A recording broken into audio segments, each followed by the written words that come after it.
you want to stand up for yourself, you have to have your goals and your vision well laid out and well defined, and then you have to have a strategy that is matched to those goals, so that you know what you want, so that you know when you're not getting it.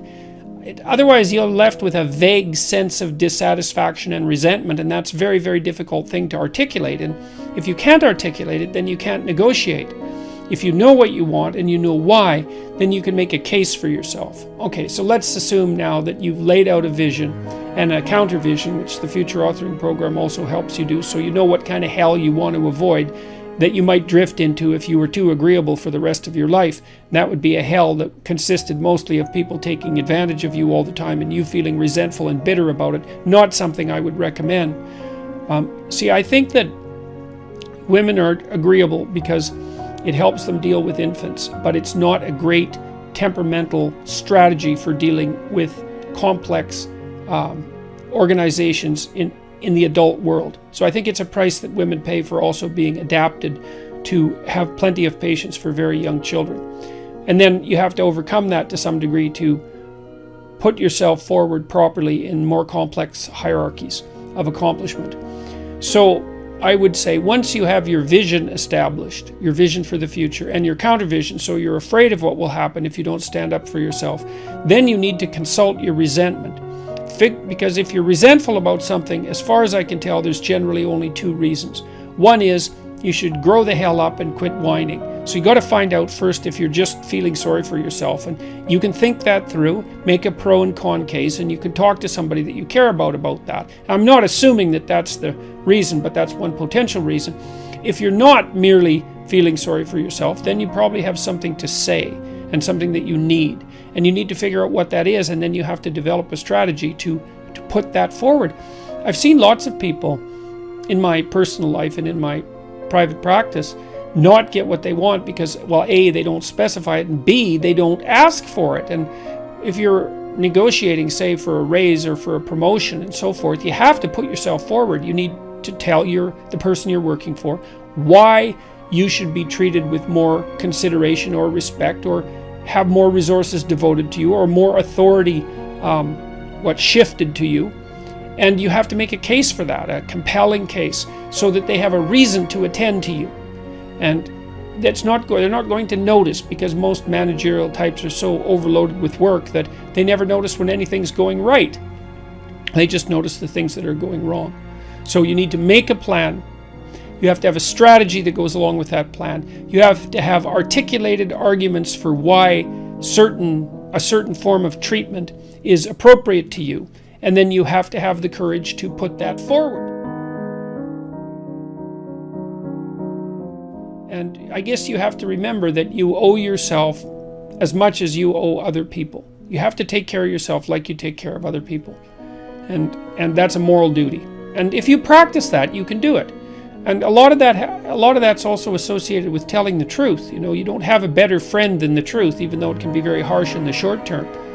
And so if you're unhappy at work because you're being taken advantage of, then you have to strategize yourself out of that. You have to learn to negotiate.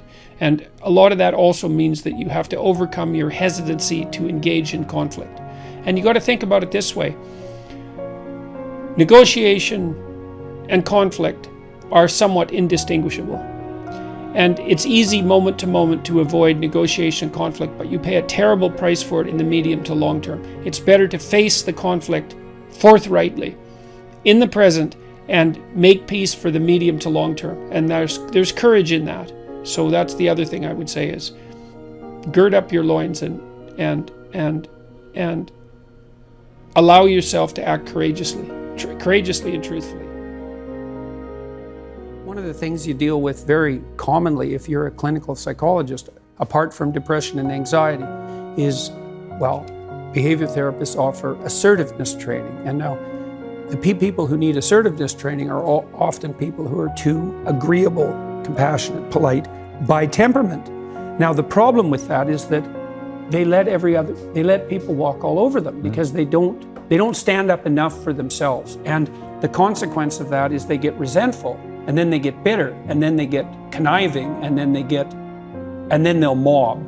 And so, because they're not They'll do anything for everyone else, but they push themselves beyond their limits, and then they won't even recognize the limits because they feel, well, if I'm not doing everything for you, then I'm not a good person. It's like, no, a good person does a little for you. Like if I'm acting properly with you, say in this conversation, there's something in it for you, and there's something in it for me, right? And we want that to be reciprocal. And so the cost of me bending too far in your direction is that I'll become bitter and resentful and conniving.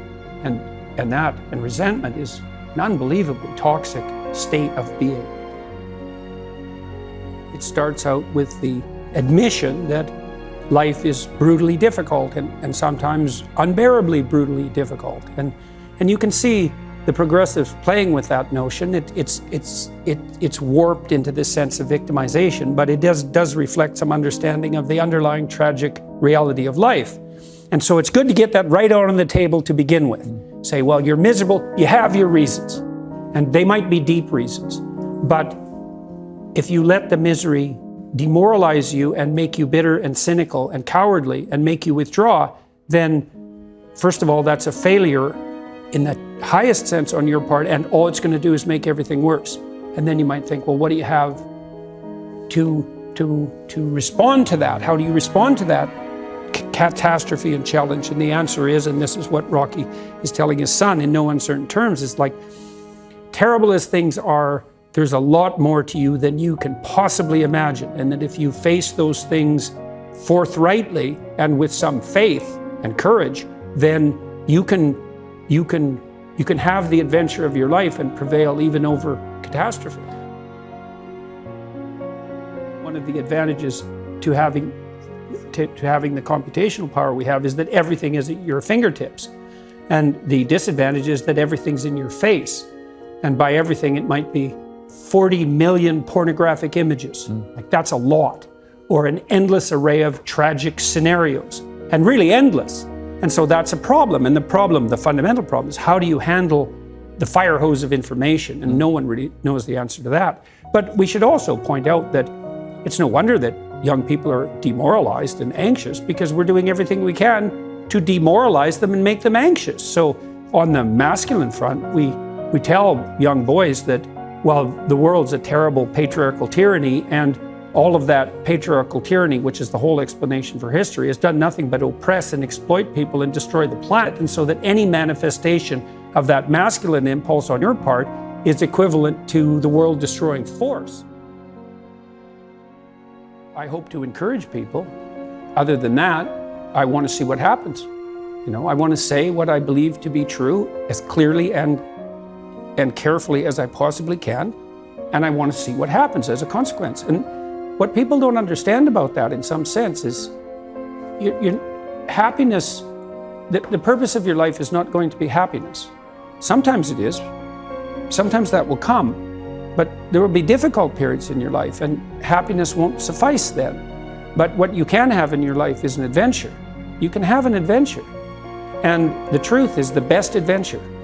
There's no doubt about that. And there's a couple of reasons for that. One is, you don't know what's going to happen if you say what you think. Now, I don't mean incautiously, and I don't mean provocatively or any more than necessary. You don't know what's going to happen. So that's very adventurous. But also, if it's you and your voice, then it's your adventure. And if it isn't, like if you're crafting your speech or manipulating in any way, or parroting or abiding by the dictates of the crowd, then I don't know whose adventure you're having, but it's not yours.